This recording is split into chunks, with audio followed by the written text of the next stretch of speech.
Hello दोस्तों, स्वागत है आपका मेरे यूट्यूब चैनल परीक्षा प्लान में। तो कैसे हैं आप लोग? आई होप अच्छे होंगे।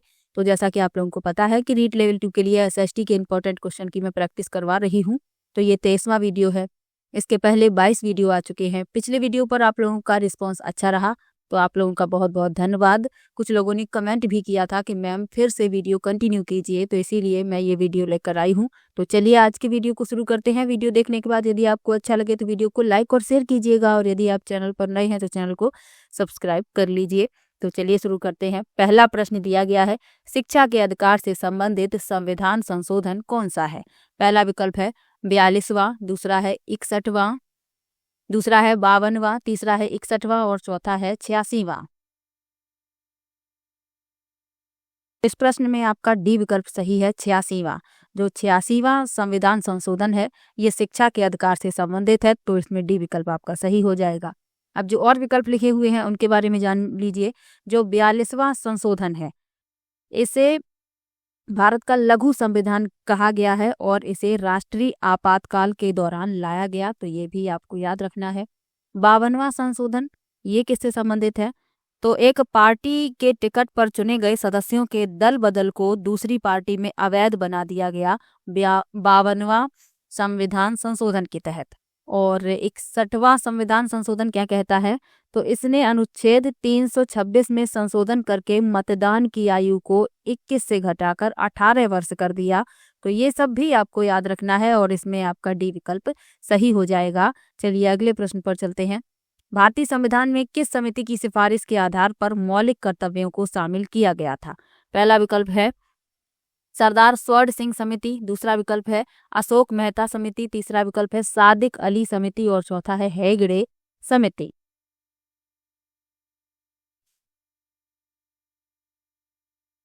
तो भारतीय संविधान देश के प्रत्येक नागरिकों को मौलिक अधिकारों की गारंटी देता है। मौलिक कर्तव्य वे कर्तव्य हैं जिनका प्रत्येक व्यक्ति को पालन करना आवश्यक होता है।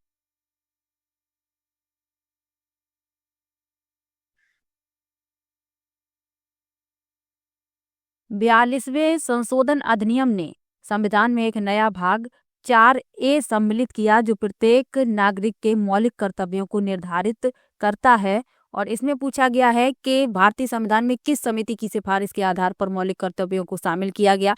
तो सरदार स्वर्ण सिंह समिति, ए विकल्प इसमें सही हो जाएगा।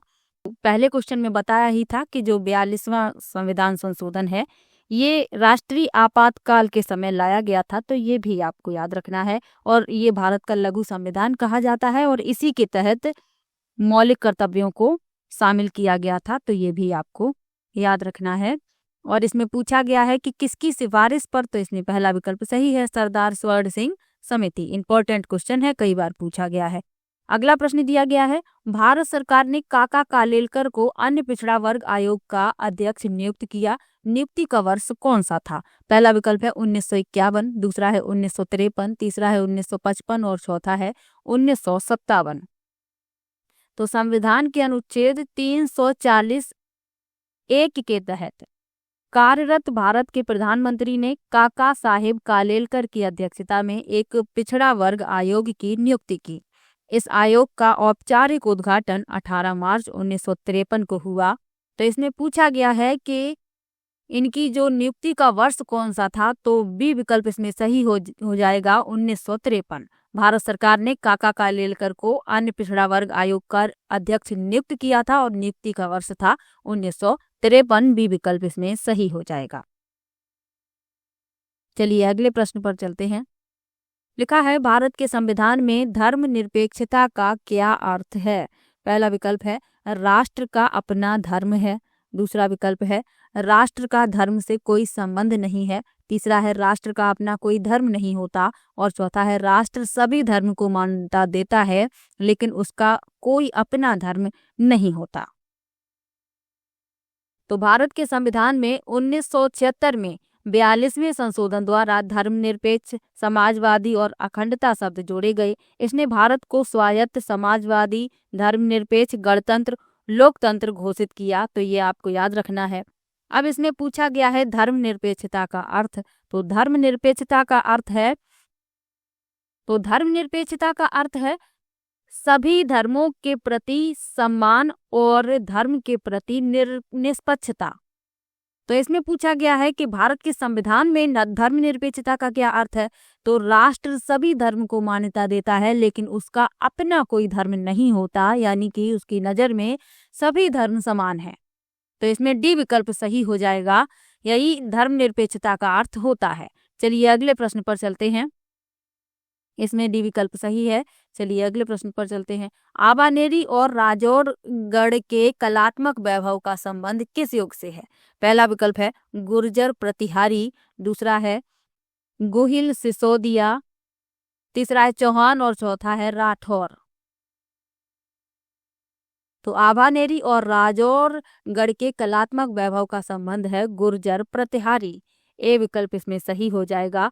गुर्जर प्रतिहार राजवंश भारतीय उपमहाद्वीप पर स्वर्गीय शास्त्री काल के दौरान एक शाही शक्ति थी, जिसने 8वीं से 11वीं शताब्दी के मध्य तक उत्तर भारत के अधिकांश हिस्से पर शासन किया था।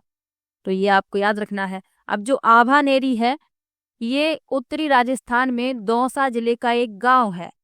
इसे द सिटी ऑफ ब्राइटनेस भी कहा जाता है, तो ये भी आपको याद रखना है। और जो राजौरगढ़ है, ये राजस्थान के अलवर जिले का एक गांव है और प्राचीन काल में यह स्थान राज्यपुरा, परानगर, नीलकंठ आदि नाम से जाना जाता था। तो ये भी आपको याद रखना है।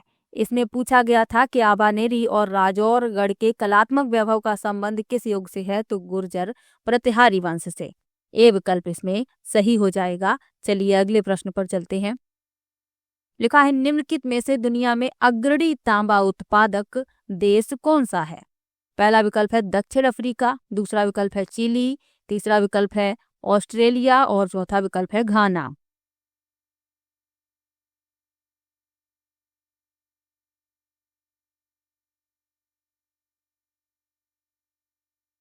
तो दुनिया में अग्रणी तांबा उत्पादक देश है चिली। बी विकल्प इसमें सही हो जाएगा। तो इसमें आपका भी विकल्प सही है। दुनिया के जो शीर्ष 10 तांबा उत्पादक देश हैं, उसमें सबसे शीर्ष पर चिली है, उसके बाद पेरू है, पेरू के बाद चीन है। तो ये 3 आपको याद रखने हैं। इसमें आपका भी विकल्प सही है। चलिए अगले प्रश्न पर चलते हैं। लिखा है कौन सा ऊर्जा का पारंपरिक स्रोत नहीं है। पहला विकल्प है भूतापी ऊर्जा, दूसरा विकल्प है पेट्रोल, तीसरा है जल विद्युत और चौथा है प्राकृतिक गैस।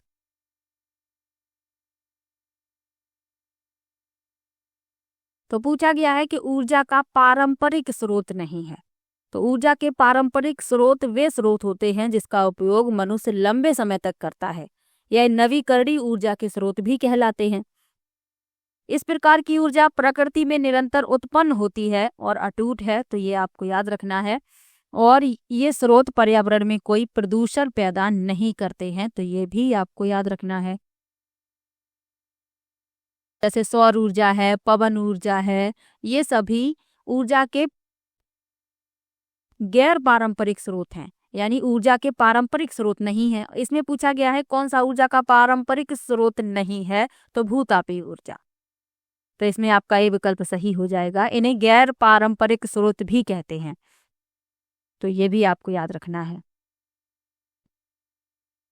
और ऊर्जा के पारंपरिक स्रोत क्या होते हैं। तो ऊर्जा के पारंपरिक स्रोत वे स्रोत होते हैं जो प्रकृति में उपलब्ध हैं और सीमित मात्रा में उपलब्ध हैं। यदि ये एक बार समाप्त हो गए तो इन्हें आसानी से पुनः उत्पन्न नहीं किया जा सकता है। तो ये भी आपको याद रखना है। जो पारंपरिक स्रोत होते हैं यदि समाप्त हो गए तो इन्हें दोबारा उत्पन्न करना बहुत ही मुश्किल है, यानी कि इन्हें दोबारा उत्पन्न नहीं किया जा सकता है। जैसे उदाहरण इनके क्या हैं, तेल, कोयला, पेट्रोलियम, प्राकृतिक गैस, परमाणु ईंधन, ये सभी ऊर्जा के पारंपरिक स्रोत हैं। तो गैर पारंपरिक और पारंपरिक दोनों के बारे में आपको बता दिया। इसमें आपका ये विकल्प सही हो जाएगा। चलिए अगले प्रश्न पर चलते हैं। लिखा है प्रायद्वीपीय भारत की सबसे ऊंची चोटी कौन सी है।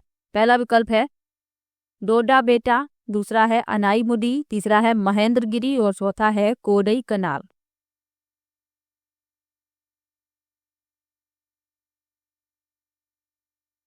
तो प्रायद्वीपीय भारत की सबसे ऊंची चोटी पूछी गई है। प्रायद्वीपीय भारत को 4 क्षेत्रों में विभाजित किया जाता है। मध्य उच्च भूमि, दक्कन का पठार, पश्चिमी घाट या सह्याद्री और पूर्वी घाट। तो ये 4 भाग आपको याद रखने हैं। सबसे ऊंची चोटी है अनाईमुडी, बी विकल्प इसमें सही हो जाएगा। अनाईमुडी कहाँ पर है? तो यह भारत के केरल राज्य में स्थित है, तो यह भी आपको याद रखना है। तो चलिए अगले प्रश्न पर चलते हैं। इसमें आपका बी विकल्प सही है, अनाईमुडी। अगला प्रश्न है, भारत के किस भाग में मानसून का आगमन शीघ्र होता है?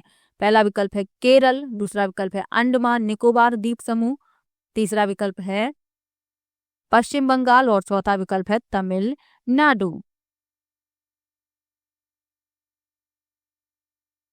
तो भारत के किस भाग में मानसून का आगमन शीघ्र होता है? तो अंडमान व निकोबार द्वीप समूह, बी विकल्प इसमें सही हो जाएगा। भारत में प्रतिवर्ष 2 मानसून ऋतुएं होती हैं। दक्षिण पश्चिम मानसून से होती हैं। तो यह मानसून जून में शुरू होता है और सितंबर तक जारी रहता है। और दूसरा है उत्तर पूर्वी मानसून, तो यह मानसून नवंबर में शुरू होता है और दिसंबर तक जारी रहता है। तो ये भी साथ में याद रखिएगा। चलिए अगले प्रश्न पर चलते हैं। भारत के किस क्षेत्र में उष्णकटिबंधीय वर्षावन पाए जाते हैं?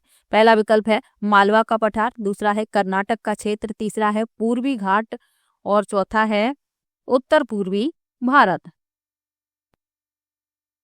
तो उष्णकटिबंधीय वर्षा वन भारी वर्षा के उष्णकटिबंधीय क्षेत्रों में पाए जाने वाले वन हैं और यह वन जीवन एवं वनस्पति की कई प्रजातियों से समृद्ध हैं।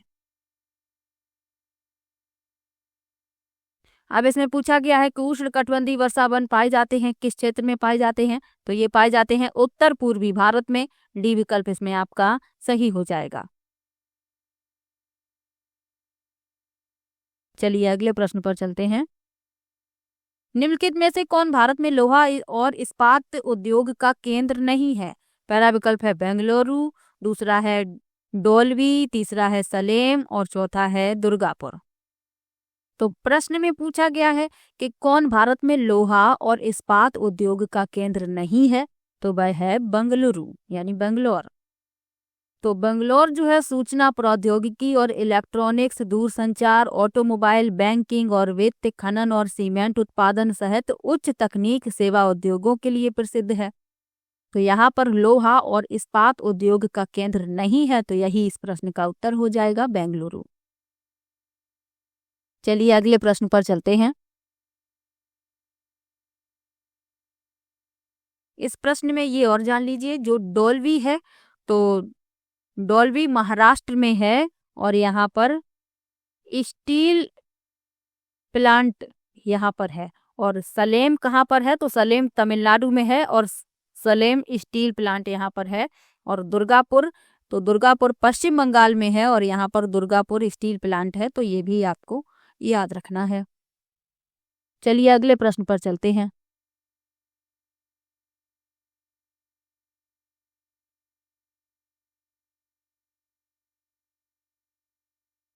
लिखा है भारत में 2011 में जनसंख्या के उच्चतम और न्यूनतम घनत्व वाले राज्य थे।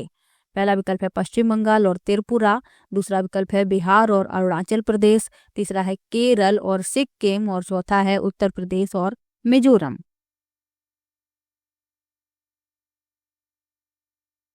तो जनसंख्या घनत्व क्या होता है? तो जनसंख्या घनत्व भौगोलिक क्षेत्र की प्रति इकाई व्यक्तियों की संख्या है। अब इसमें पूछा गया है कि भारत में 2011 में जनसंख्या के उच्चतम और न्यूनतम घनत्व वाले राज्य थे, तो वह थे बिहार और अरुणाचल प्रदेश। बी विकल्प इसमें आपका सही हो जाएगा। 2011 के अनुसार पूछा गया है, तो बी विकल्प इसमें सही है। चलिए अगले प्रश्न पर चलते हैं। लिखा है भोराट पठार निम्नलिखित में से किसके बीच स्थित है? पहला विकल्प है रघुनाथगढ़ और नाहरगढ़, दूसरा है अचलगढ़ और दिलवाड़ा, तीसरा है कुंभलगढ़ और गोकुंदा और चौथा है जयगढ़ और नाहरगढ़। तो भोराट एक पठार है जो मध्य पहाड़ी मैदान मध्य भारत के उत्तरी भाग को समाहित करता है और ये स्थित है कुंभलगढ़ और गोकुंदा के बीच। तो इसमें आपका सी विकल्प सही हो जाएगा।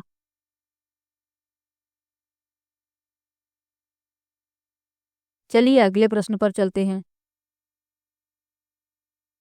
अगला प्रश्न दिया गया है, कौन सा तरीका राजस्थान में जल संरक्षण का पारंपरिक तरीका नहीं है? पहला विकल्प है खादिन, दूसरा है टंका, तीसरा है तोबा और चौथा है नाली। तो राजस्थान जो है एक ऐसा क्षेत्र है जहाँ 12 मासी नदियां नहीं हैं। यहाँ के लोग जल का संरक्षण करते हैं। तो इसमें पूछा गया है कि पारंपरिक तरीका जो नहीं है वह बताना है। तो जल संरक्षण का पारंपरिक तरीका नाली नहीं है, तो यही इस प्रश्न का उत्तर हो जाएगा। जो खादिन, टंका, तोबा ये सभी जल संरक्षण के तरीके हैं, तो ये आपको याद रखना है। खादिन क्या होता है? तो खादिन को धोरा भी कहा जाता है। ये एक सरल निर्माण है जिसे कृषि के लिए सतही अपवाह जल को इकट्ठा करने के लिए डिजाइन किया जाता है। टंका क्या है? तो टंका, जिन्हें छोटे टैंक भी कहा जाता है, पारंपरिक रूप से मुख्य घर में या बीकानेर के घरों के आंगन में बनाए जाते हैं और इसमें जल को इकट्ठा किया जाता है। और तोबा क्या है? तो ये प्राकृतिक जल ग्रहण क्षेत्र के साथ एक जमीनी अवसाद को दिया गया स्थानीय नाम है, तो ये आपको याद रखना है। और नाली जो है जल संरक्षण का तरीका नहीं है, तो ये आपको याद रखना है। डी विकल्प इसमें सही हो जाएगा। ये अगले प्रश्न पर चलते हैं। लिखा है कौन सा राजस्थान में रासायनिक उद्योग का केंद्र नहीं है? पहला विकल्प है डीडवाना, दूसरा है सवाई माधोपुर, तीसरा है कोटा और चौथा है अलवर। तो राजस्थान एक ऐसा राज्य है जो खनिजों और कुछ रसायनों से समृद्ध है, इसीलिए राजस्थान को खनिजों का अजायब घर भी कहते हैं। ये मैंने आपको क्लास 6 वाली जब बुक पढ़ाई है उसमें जो एक लेसन था उसमें मैंने आपको बताया था कि राजस्थान को खनिजों का अजायब घर कहते हैं। अब इसमें पूछा गया है कि कौन सा राजस्थान में रासायनिक उद्योग का केंद्र नहीं है? तो वह है सवाई माधोपुर। बी विकल्प इसमें सही हो जाएगा। चलिए अगले प्रश्न पर चलते हैं। लिखा है 2011 में राजस्थान के कौन से जिले 500 से अधिक घनत्व वाले थे? पहला विकल्प है जयपुर अलवर, दूसरा है भरतपुर दौसा, तीसरा है जयपुर भरतपुर और चौथा है जयपुर दौसा।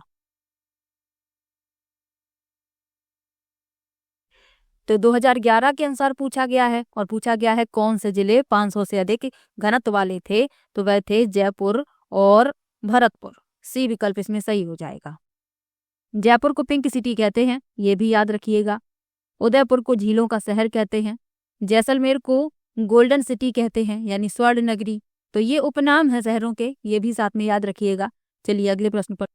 अगला प्रश्न दिया गया है 1936 में किस रियासत के प्रजामंडल ने कृष्ण देव दिवस मनाया था? पहला विकल्प है उदयपुर, दूसरा है कोटा, तीसरा है करौली और चौथा है जोधपुर।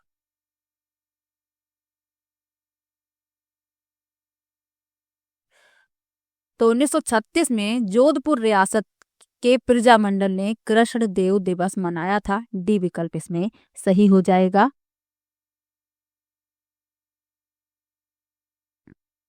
चलिए अगले प्रश्न पर चलते हैं। लिखा है अगस्त 2015 में राजस्थान के किस जिले में युद्ध संग्रहालय की स्थापना की गई थी? पहला विकल्प है सीकर, दूसरा विकल्प है जैसलमेर, तीसरा विकल्प है जोधपुर, चौथा विकल्प है बाड़मेर। तो अगस्त 2015 में राजस्थान के जैसलमेर जिले में युद्ध संग्रहालय की स्थापना की गई थी। बी विकल्प इसमें सही हो जाएगा। और यह भारतीय सैनिकों की अपार शक्ति और समृद्धि, उनके गौरवशाली योगदान और युद्ध के समय में वीर बलिदानों को प्रदर्शित करने के लिए एक स्मारक है, तो ये भी आपको याद रखना है। और जैसलमेर युद्ध संग्रहालय में परमवीर चक्र और महावीर चक्र वीरता पुरस्कार विजेताओं के नाम से उत्कीर्ण एक ऑनर वॉल, भारतीय सेना हॉल, लाओंगेवाला हॉल और ऑडियो विजुअल रूम भी है, तो ये भी आपको याद रखना है। बी विकल्प इसमें आपका सही है, जैसलमेर। चलिए अगले प्रश्न पर चलते हैं।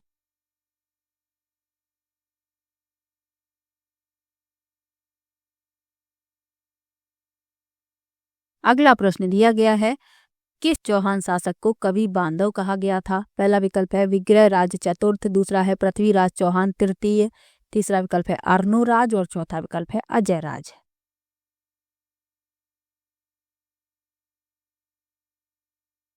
तो पूछा गया है किस चौहान शासक को कवि बांधव कहा गया था? तो विग्रह राज चतुर्थ को। ए विकल्प इसमें सही हो जाएगा। विग्रह राज चतुर्थ विद्वान होने के साथ साथ एक कवि भी थे। वह विद्वानों को आश्रय प्रदान करते थे उन्हें कवि बांधव या कवियों के भाई कहा जाता है। तो ये आपको याद रखना है, ए विकल्प इसमें सही हो जाएगा। अगला प्रश्न दिया गया है, कर्नल जेम्स टॉड ने अपना यात्रा वृत्तांत ट्रेवल्स इन वेस्टर्न इंडिया किसे समर्पित किया? पहला विकल्प है लॉर्ड विलियम बेंटिक, दूसरा विकल्प है लॉर्ड मिंटो, तीसरा विकल्प है विलियम हंटर विलियर और चौथा है यति ज्ञान चंद्र। तो lieutenant colonel James Tod British East India Company के एक अंग्रेज अधिकारी और एक प्राच्य विद्वान थे। टॉड ने भारतीय इतिहास और भूगोल के बारे में कई अकादमिक रचनाएं प्रकाशित की, विशेष रूप से राजस्थान के इतिहास और प्राचीन वस्तुओं के बारे में। और इन्होंने अपना यात्रा वृत्तांत ट्रेवल्स इन वेस्टर्न इंडिया समर्पित किया है यति ज्ञान चंद्र को। तो डी विकल्प इसमें सही हो जाएगा। ये जैन गुरु थे यति ज्ञान चंद्र, तो ये भी आपको याद रखना है, डी विकल्प इसमें सही है। चलिए अगले प्रश्न पर चलते हैं। अगला प्रश्न दिया गया है, वायुमंडल की निम्नलिखित में से कौन सी परत रेडियो तरंगों के संचरण में मदद करती है? पहला है समताप मंडल, दूसरा है मध्य मंडल, तीसरा है बाह्य मंडल और चौथा है क्षोभ मंडल। तो रेडियो तरंगों के संचरण में मदद करती है बाह्य मंडल, सी विकल्प इसमें आपका सही हो जाएगा। जो समताप मंडल है इसमें ओजोन परत पाई जाती है और जो समताप मंडल है ये हवाई जहाज उड़ाने के लिए आदर्श परत है। और क्षोभ मंडल में मौसमी घटनाएं संपन्न होती हैं और ये सबसे निचली परत है, तो ये भी आपको याद रखना है। इसमें आपका सी विकल्प सही है, बाह्य मंडल। चलिए अगले प्रश्न पर चलते हैं। निम्नलिखित में से कौन सा ऊर्जा का गैर पारंपरिक स्रोत है? ये प्रश्न जो है अभी इसी तरीके का मैंने प्रश्न लिया भी था। इसमें विकल्प अलग है। पहला विकल्प है लकड़ी, दूसरा विकल्प है प्राकृतिक गैस, तीसरा विकल्प है सौर ऊर्जा और चौथा है कोयला। तो पारंपरिक और गैर पारंपरिक के बारे में मैं आपको बता चुकी हूँ। इसमें आपका सी विकल्प सही हो जाएगा, सौर ऊर्जा। चलिए अगले प्रश्न पर चलते हैं। अगला प्रश्न दिया गया है, विशेष रूप से निर्मित टैंकों और तालाबों में मछली का प्रजनन कहलाता है? पहला है सेरीकल्चर, दूसरा है विटीकल्चर, तीसरा है हॉर्टिकल्चर और चौथा है पिसीकल्चर। तो विशेष रूप से निर्मित टैंकों और तालाबों में मछली का प्रजनन पिसीकल्चर कहलाता है, डी विकल्प इसमें आपका सही हो जाएगा। चलिए अगले प्रश्न पर चलते हैं। लिखा है, दो भूभागों को जोड़ने वाली भूमि की एक संकीर्ण पट्टी कहलाती है? पहला विकल्प है जल संधि, दूसरा विकल्प है स्थल संधि, तीसरा विकल्प है खाड़ी और चौथा विकल्प है द्वीप। तो दो भूभागों को जोड़ने वाली भूमि की एक संकीर्ण पट्टी कहलाती है स्थल संधि। इसमें आपका बी विकल्प सही हो जाएगा। अब जो और विकल्प लिखे हुए हैं उनके बारे में जान लीजिए। जल संधि क्या है? तो जल संधि जल का एक संकीर्ण मार्ग है जो समुद्र और महासागरों जैसे दो बड़े जल निकायों को जोड़ता है, जैसे बेरिंग जल संधि, पाक जल संधि, ये सभी जल संधियां हैं। खाड़ी क्या होता है? तो खाड़ी जल का एक तटीय निकाय है जो सीधे जल के एक बड़े मुख्य भाग जैसे कि दूसरी खाड़ी, झील या महासागर से जुड़ा होता है, जैसे बंगाल की खाड़ी। और द्वीप क्या होते हैं? तो एक द्वीप उपमहाद्वीप की भूमि का एक टुकड़ा है जो चारों ओर से पानी से घिरा हुआ है, जैसे श्रीलंका। तो ये भी साथ में याद रखिएगा, बी विकल्प इसमें सही है, स्थल संधि। चलिए अगले प्रश्न पर चलते हैं। लिखा है, भारत के निम्नलिखित में से किस राज्य में सबसे अधिक संख्या में हड़प्पा कालीन स्थल पाए गए हैं? पहला विकल्प है पंजाब, दूसरा विकल्प है हरियाणा, तीसरा विकल्प है गुजरात और चौथा विकल्प है जम्मू कश्मीर।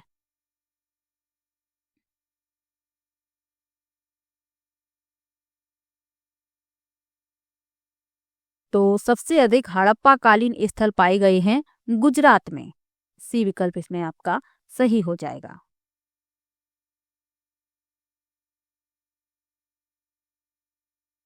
तो गुजरात में लगभग 13 स्थलों की खोज की गई है।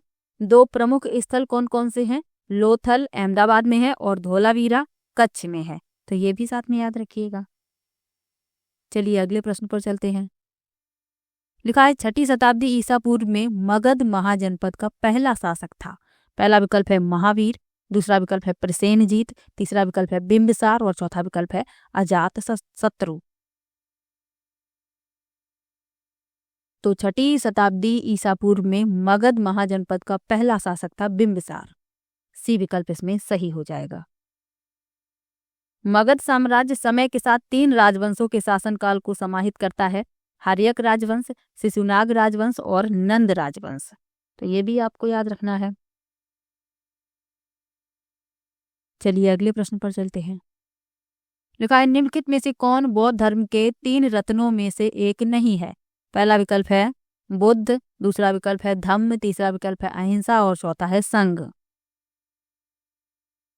तो बौद्ध धर्म के 3 रत्न कौन कौन से हैं? बुद्ध, धम्म और संघ। इन्हें त्रिरत्न भी कहा जाता है। इसमें अहिंसा शामिल नहीं है, तो यही इस प्रश्न का उत्तर हो जाएगा।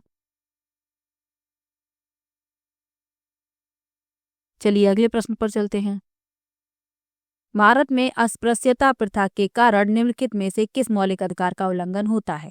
पहला है समानता का अधिकार, दूसरा है स्वतंत्रता का अधिकार, तीसरा है शोषण के विरुद्ध अधिकार, चौथा है संवैधानिक उपचारों का अधिकार।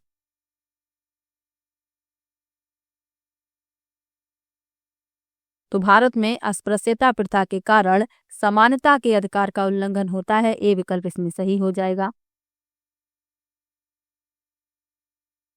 और अस्पृश्यता का उन्मूलन और इसके अभ्यास का निषेध अनुच्छेद 17 में दिया गया है, तो ये भी आपको याद रखना है। मौलिक अधिकारों की संख्या 6 है, तो ये भी याद रखिएगा। चलिए अगले प्रश्न पर चलते हैं। प्रधानमंत्री का चुनाव कौन करता है? पहला विकल्प है मंत्रिपरिषद, दूसरा विकल्प है मुख्यमंत्री, तीसरा विकल्प है सांसद और चौथा है सांसद और विधायक। तो प्रधानमंत्री का चुनाव जनता द्वारा चुने गए संसद सदस्यों यानी सांसदों द्वारा किया जाता है, तो इसमें आपका सी विकल्प सही हो जाएगा, सांसद। चलिए अगले प्रश्न पर चलते हैं। आखिरी प्रश्न आज का। राज्यसभा के लिए सदस्यों को कौन नामांकित करता है? पहला विकल्प है राष्ट्रपति, दूसरा विकल्प है उपराष्ट्रपति, तीसरा विकल्प है प्रधानमंत्री और चौथा विकल्प है सर्वोच्च न्यायालय के मुख्य न्यायाधीश।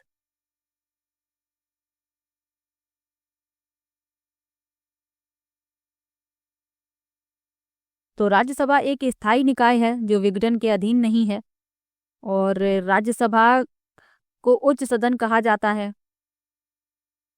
और इसके 1/3 सदस्य हर दूसरे वर्ष सेवा मुक्त हो जाते हैं।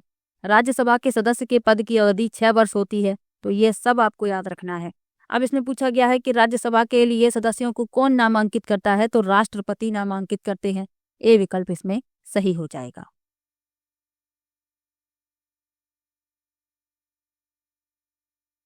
तो आज की वीडियो में कुल 30 प्रश्न लिए हैं। किसी भी प्रश्न में आपको डाउट हो, आप कमेंट बॉक्स में जरूर लिखिएगा। समय कम बचा है एग्जाम में, तो पढ़ाई के समय को थोड़ा और बढ़ा दीजिए, पढ़ाई के प्रति थोड़ा और सीरियस हो जाइए, प्रैक्टिस भी कर लीजिए, इंपॉर्टेंट टॉपिक का रिवीजन भी कर लीजिए, और कोई भी टॉपिक आपको कठिन लग रहा हो तो उसे एक बार और अच्छे से पढ़ लीजिए। तो चलिए मिलते हैं नेक्स्ट वीडियो में, तब तक के लिए बाय बाय।